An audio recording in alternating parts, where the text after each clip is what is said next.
Naquele tempo, os discípulos de João Batista e os fariseus estavam jejuando.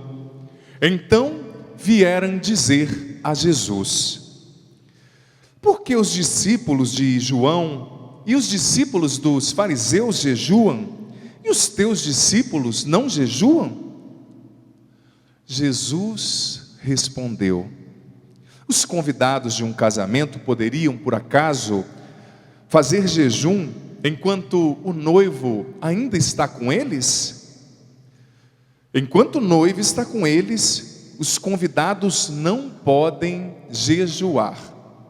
Mas vai chegar o tempo em que o noivo será tirado do meio deles. Aí então eles vão jejuar. Ninguém põe remendo de pano novo em uma roupa velha, porque o remendo novo repuxa o pano velho, e o rasgão fica ainda maior. Ninguém põe vinho novo em odres velhos, porque o vinho novo arrebenta os odres velhos, e o vinho e os odres se perdem. Por isso, vinho novo em odres novos. Palavra da salvação. Glória a vós, Senhor. Aplaudamos o Santo Evangelho com alegria. E antes de sentar, vamos cantar mais uma vez o refrão desse salmo. Solta a voz. Tu és sacerdote eternamente, segundo a ordem do rei Melquisedeque. Tu, sacerdote, segundo a ordem. Solta a voz.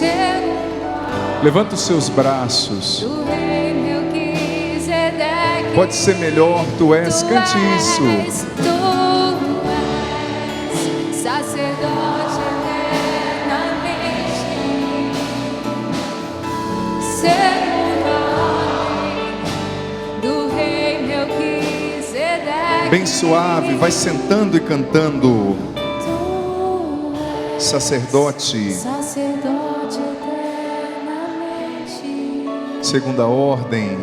segundo a ordem do rei Melquisedeque.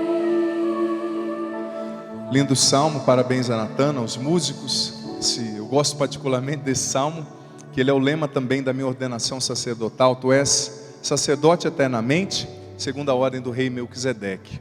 Queridos irmãos e irmãs, eu dizia no início do problema que nós estamos enfrentando no Brasil, não é? E a gente precisa ser assertivo diante dos problemas, sobretudo os problemas pessoais. A gente só de fato amadurece quando, me perdoe mais uma vez a redundância, a gente enfrenta os problemas de frente.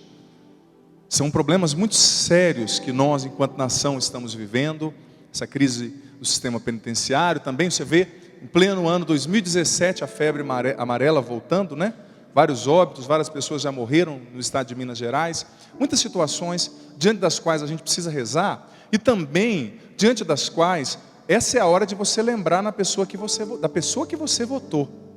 Você mandar uma mensagem, um e-mail, o Twitter, o Instagram, sobretudo quem está no legislativo, né, os deputados, ou quem é do seu estado e pode fazer alguma coisa, e cobrar essa pessoa.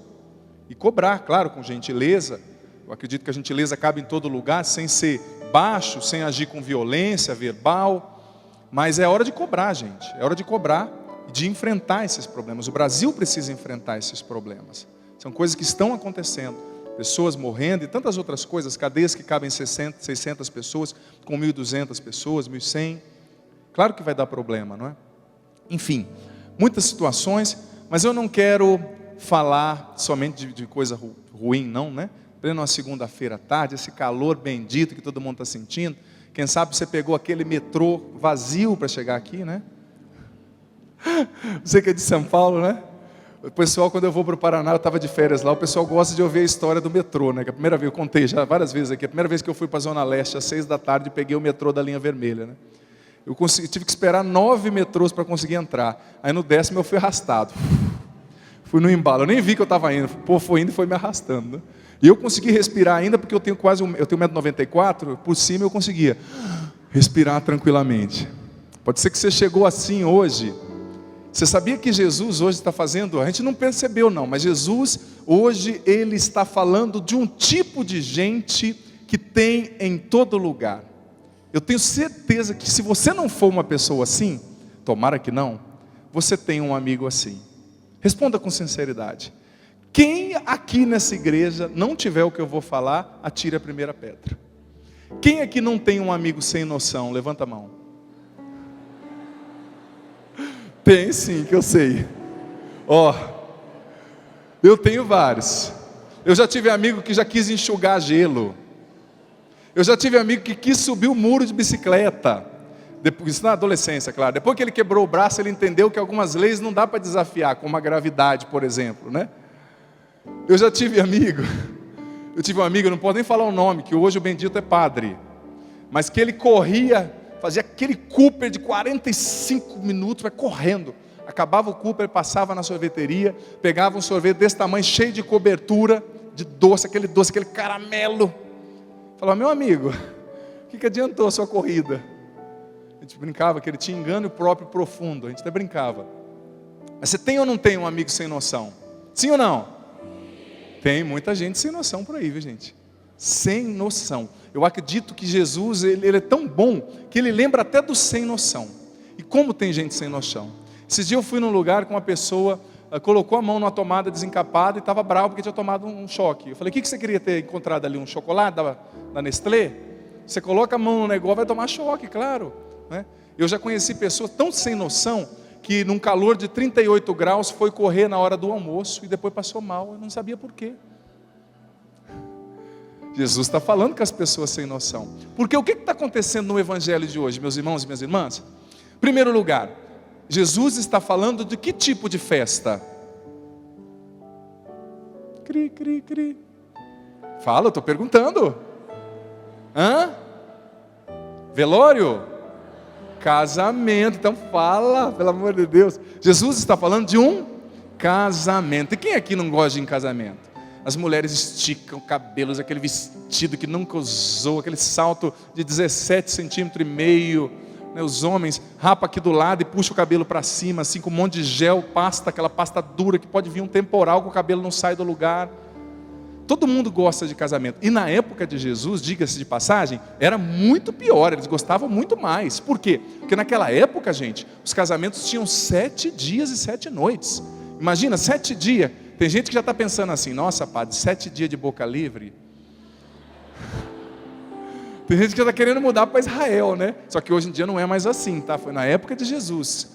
Por quê? Porque a cultura judaica se celebra muito a núpcia, a união matrimonial, tanto que a própria Sagrada Escritura, sobretudo em alguns livros do Antigo Testamento, o livro do Apocalipse, o último livro na ordem da Bíblia atual, né? O último livro da Bíblia, fala do encontro de Deus com a humanidade como o encontro do esposo com a sua noiva, que é a igreja que está esperando o Senhor.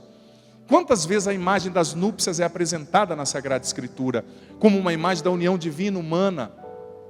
E eles estavam num casamento. E casamento era 7 dias de festa, viu? E era música boa, não era esse funkzinho de hoje em dia que se ouve por aí, não. Era aquela musicão e comiam, dançavam, com todo respeito a quem gosta, claro. Dançavam e curtiam e viviam aquela festa. De repente eles dizem para Jesus, Jesus, por que os seus discípulos não jejuam, né? Sempre tem aquelas pessoas que são extremamente rigorosas consigo mesmo, às vezes porque no fundo tem até um complexo de autopunição inconsciente, tem uma necessidade de se punir e acha que todo mundo tem que andar naquela restrição, né? É o outro sem noção, que quer ensinar o padre a rezar a missa, como diz o ditado. Vira e mexe, eu recebo uma mensagem de um outro sem noção. Por que você não está fazendo isso? Dá vontade de falar, conversa com a minha mão, me erra, não é? Sem noção, mas tem em todo lugar, aquele rigorismo. Por que os seus discípulos não estão jejuando, Jesus? Jesus usou a imagem do casamento, para dizer, olha, se você está no meio de uma festa, o noivo está ali, você vai jejuar no meio de uma festa? Com aquele banquete posto? Não.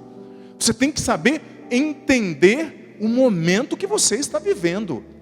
Jesus está falando do sem noção, aquele que quer jejuar na hora do casamento.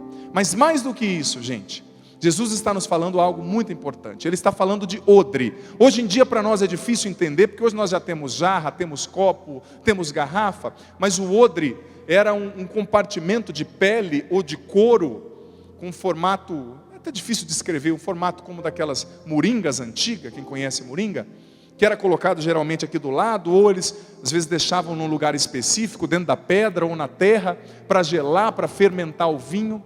E Jesus está dizendo, olha, não coloca vinho novo no odre velho que ele arrebenta, não coloca vinho velho no odre novo. É preciso, para você receber o vinho novo, você precisa se abrir para a novidade, você precisa se tornar uma pessoa nova. Nessa citação, alguns padres da igreja, por exemplo, Santo Inácio de Antioquia, lá no início da tradição cristã, dizia que Jesus estava falando da nova religião que começava nele, da salvação que se inaugurava nele. Lógico, ele não desprezou a antiga aliança, mas ele veio trazer uma nova aliança de salvação, de vida nova para as pessoas. Mas mais do que isso, nesse evangelho, meu irmão, minha irmã, Jesus está condenando a insensatez. Porque o que é no fundo, uma pessoa sem noção? É um insensato. O que é insensato? A palavra insensato vem do latim, insensatus. Quando tem o prefixo in, quer dizer que está negando o que vem depois. Insensatos, a pessoa que não tem sensatez, que não tem, literalmente a tradução poderia ser, uma pessoa que não consegue perceber as coisas. Você já percebeu que tem pessoas que às vezes têm coisas na frente do nariz e não consegue perceber? Não consegue fazer a leitura do que Deus está fazendo na própria vida, não consegue fazer a leitura do que os fatos estão lhe dizendo, porque, meu irmão e minha irmã, nada nos fala tanto do que a realidade, mais do que a realidade. Às vezes Deus está te dizendo, está me dizendo, está nos dizendo, olha, você precisa ter sensatez, você precisa perceber. O que é ter sensatez? É ter uma percepção aguçada da realidade. O que Deus está falando para mim e para você, filho, filha? Nós estamos no começo de 2017. Será que Deus não está falando para mim e para você através dos fatos que estão acontecendo na nossa vida? Através das pessoas que chegam até nós, através das circunstâncias? Será que Deus não está falando para a gente? O problema é que quando a gente é insensato, o que é insensatez? É a pessoa que fala a hora que deve calar, que vai para frente a hora que deve recuar, que age a hora que deve refletir e pensar antes de falar, antes de agir. Isso é insensato. Ele está sempre atrasado, ele não acertou os ponteiros dele com o ponteiro da sabedoria. Os ponteiros da alma dele estão sempre em desacordo, em dissonância com os ponteiros do coração de Deus, da obra que Deus está fazendo. E a insensatez é algo tão sério, gente. Quando a gente não tem sensatez, a gente acaba, olha o termo que o padre vai usar, abortando a obra que Deus tem para fazer em nós. É muito sério isso. Abortando. Será que está faltando sensatez na minha, na sua, na nossa vida? É o que Jesus nos pergunta hoje. Jesus, no fundo, preste atenção, ele está dizendo para cada um de nós, na realidade concreta que nós estamos vivendo. Como você está enfrentando o problema de hoje? Porque existem muitas abordagens possíveis diante de um problema. Sim ou não? Tem várias pessoas que reagem. Por exemplo, você vai num velório, não é? Com muito pesar, às vezes, a gente que é padre vai pesar ali pela dor, pelo sofrimento da família. Você vê que tem um filho que está sereno, o outro está berrando, o outro está se descabelando, o outro está dizendo, ai, meu pai era maravilhoso, meu pai era isso. Quase que a mãe fala, você deve estar no caixão errado, filho. Não era esse aí não, né? Cada um reage de um jeito diante de um problema. São muitas as abordagens possíveis, mas quando nós reagimos com insensatez diante de um problema ou diante de uma circunstância, os piores prejudicados somos nós mesmos. Porque os problemas são reais, eles estão aí. Por exemplo, você que é casada, que está vivendo um problema no seu casamento. Ou você casado, você que tem um filho nas drogas. Você que perdeu o seu emprego. Você que está vivendo uma luta, quem sabe, na área financeira. Ou você que não está vivendo uma luta na área financeira, mas está diante de uma encruzilhada, diante de uma decisão séria que você precisa tomar. que vai ter consequências concretas na tua vida. Você que está vivendo um período de indecisão, de espera, filho, filha, Jesus está dizendo para mim e para você: não entre nessa guerra armado, vestido com a insensatez, porque senão você leva uma surra.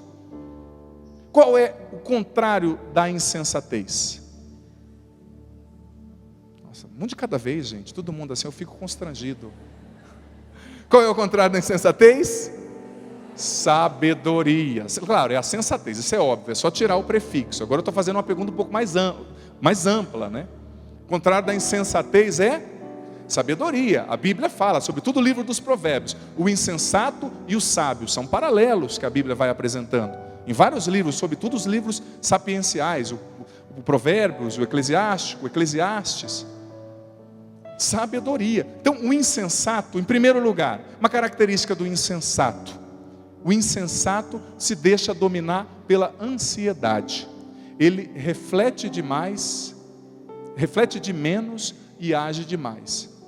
Ou, muitas vezes, o insensato se torna refém do conformismo. Ele reflete demais e age de menos, porque são dois problemas: você agir demais sem pensar e você pensar demais sem agir.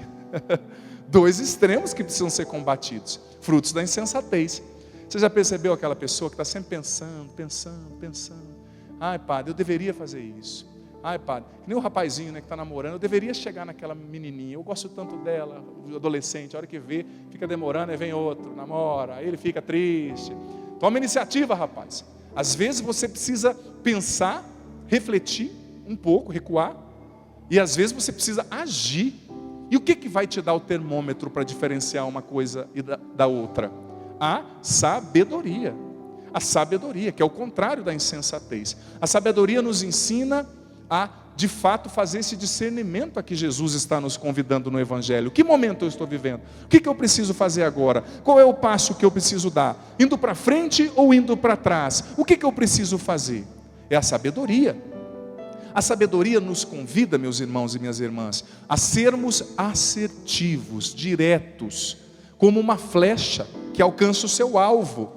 Infelizmente, parece que muitas vezes, nós no Brasil, sobretudo em questões políticas, sociais, a gente tem um pouco a costume de não enfrentar o problema, de ficar sempre remediando, né?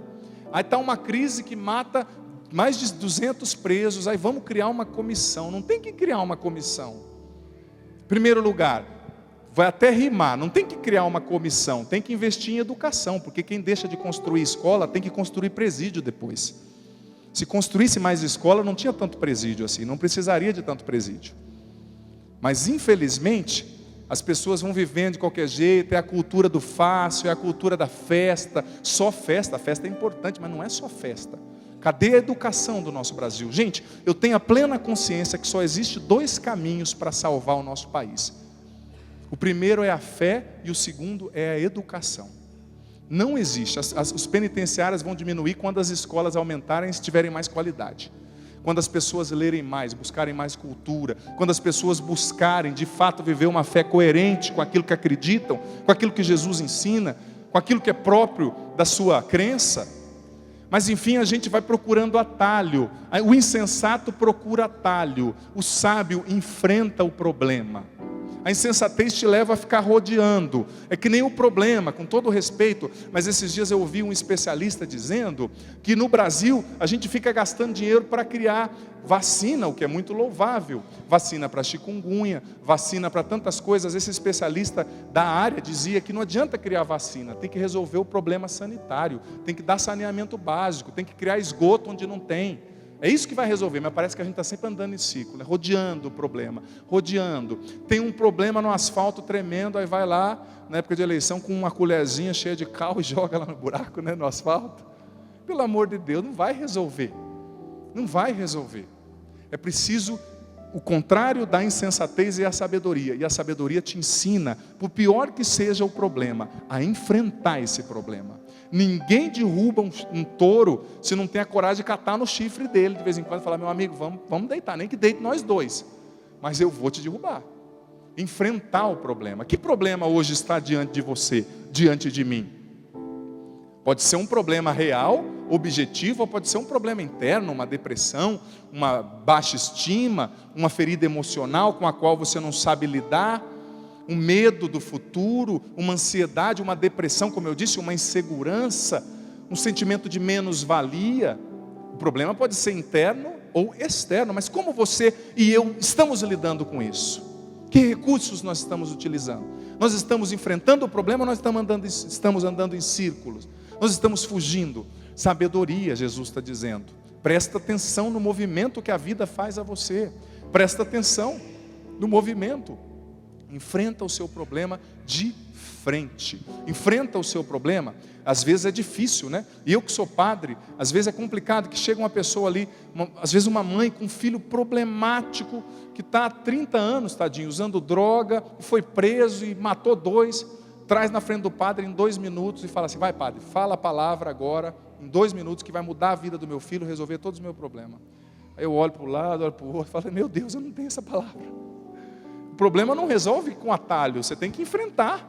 Não tem como você, né? Claro, eu vou tentar fazer o meu melhor, mas é difícil às vezes a gente que é padre. Você chega às vezes num velório, parece que todo mundo para e fala assim: aí chegou agora quem vai nos explicar o que aconteceu. Eu não tenho essa explicação. Eu achava que quando eu me tornasse padre eu ia ser o homem das respostas, mas eu percebi que eu me tornei o homem das perguntas. Eu também tenho muitas perguntas, eu também convivo com o mistério, eu também não entendo tudo, eu também sou obrigado e convidado a confiar em Deus mesmo quando eu não entendo, caminhando sobre as águas. Essa é a vida da fé. Às vezes as pessoas me perguntam: padre, por que aconteceu isso? Eu falo: eu não sei. O que eu sei é que Deus ainda nos ama, que Deus cuida de nós, que Ele sempre vai nos amar, e que lá na frente a gente vai entender que é preciso caminhar na fé, fugindo da insensatez e agindo com sabedoria. Qual problema você precisa enfrentar hoje? Você precisa enfrentar. Pode ser que seja uma coisa que você tem medo, que você quer delegar para outras pessoas. Infelizmente, nós estamos vivendo a cultura da terceirização, né? E quem é empresário sabe muito bem disso, que às vezes não precisa você manter mais um funcionário, um carro, que é muito dispendioso. Então você terceiriza o trabalho de limpeza para a sua empresa, terceiriza a construção ali de tal realidade. E essa cultura vai entrando na mentalidade das pessoas. As pessoas acham que muitas vezes o problema que é delas tem que ser terceirizado para o outro. Olha, a fé vai te ajudar, o padre vai te ajudar, o pastor vai te ajudar, mas o problema que é seu, você precisa resolver. Você precisa enfrentar, sem ficar arranjando culpados, sem se fazer de vítima, de coitadinho. Não, você tem um Deus que te ama, que está com você, e com Ele você pode ir mais longe, com Ele você pode superar, sim, mas é preciso enfrentar com sabedoria, sem insensatez. Como eu disse, o insensato é ansioso, o insensato é impulsivo, o insensato ele não enfrenta, ele rodeia. Pode ser que esse problema seja o teu filho. Ao invés de chegar na tua casa e ficar reclamando para o teu filho, para a tua esposa, dos defeitos do seu filho, senta com ele para conversar. Eu sei que é difícil, filha, com todo respeito eu digo a sua dor, não estou aqui dando receita pronta para um bolo que é teu, com todo carinho eu digo, mas será que não está na hora de você conversar? Ai padre, meu marido me desaponta dele tanto. Você já sentou para conversar com ele? Não, então como é que você quer que eu converse se você não conversou? Primeira coisa que eu pergunto, que eu falo para um casal, que às vezes que vem buscar ajuda, com todo carinho: senta, conversa, resolve. Ai padre, eu queria tanto um rumo melhor para a minha vida. Então tem atitudes diferentes, tem atitudes novas. Tanta gente me fala: padre Adriano, eu queria tanto ter uma profissão melhor, eu queria tanto ganhar mais. Será que não está na hora, no começo desse ano de 2017, de você começar a fazer coisas novas? Começa a fazer um curso, vai atrás, nem que seja pela internet. Começa a ampliar os seus contatos. Às vezes você quer que as coisas aconteçam, mas Deus já está te mostrando: olha, para eu te dar o vinho novo, você precisa ser um odre novo. Ou seja, para eu te dar coisas novas, você precisa ter atitudes novas, você precisa enfrentar o problema antigo de uma maneira nova, você precisa investir em qualidades novas que já estão dentro de você e que você não explorou ainda. Às vezes aquele teu trabalho não está dando certo, você está batendo e não está indo, você não está conseguindo se manter, você está inseguro. Será que não está na hora de você começar uma coisa nova? Será que não está na hora de você investir em dons que Deus te deu, filho, filha? Você, me perdoe a sinceridade, eu tenho base bíblica para falar isso, mas sabia que você é maravilhoso? O Salmo 138 diz que você é maravilhoso, eu sou maravilhoso. Deus nos construiu, nos teceu com a mão dele.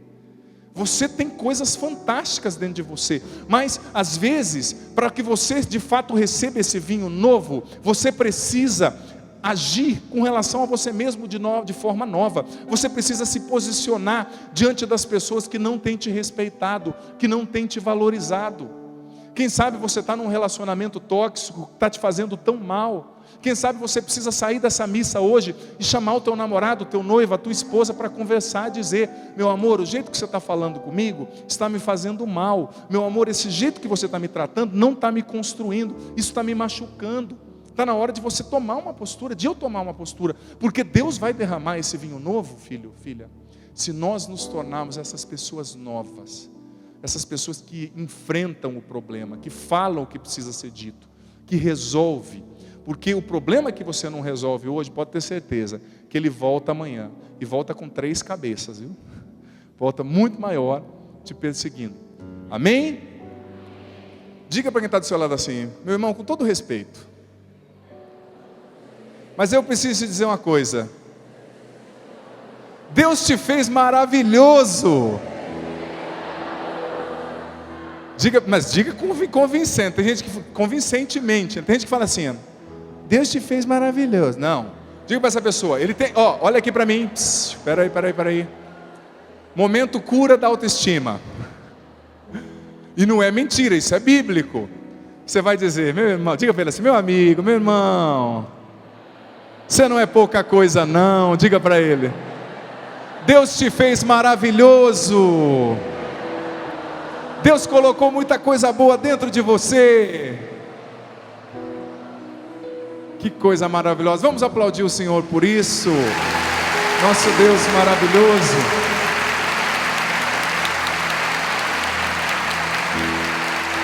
E vamos ficar em pé para rezar juntos, para elevar a Deus o nosso coração. Tenho certeza que vai dar para você e eu. Já refletimos nessa semana, nessa noite, a guerra da insensatez versus a sabedoria. Sabe quem vence? A planta que mais cresce é aquela que a gente mais rega. Busque a sabedoria, busque em Deus, busque na oração, busque lendo a Sagrada Escritura, busque também estudando, buscando novos conhecimentos para a sua vida. Às vezes, os problemas antigos acabam quando você busca conhecimentos novos. Quem sabe até um curso, uma faculdade, isso abre novos horizontes. Talvez essa é a hora de Deus para você, de investir em você mesmo.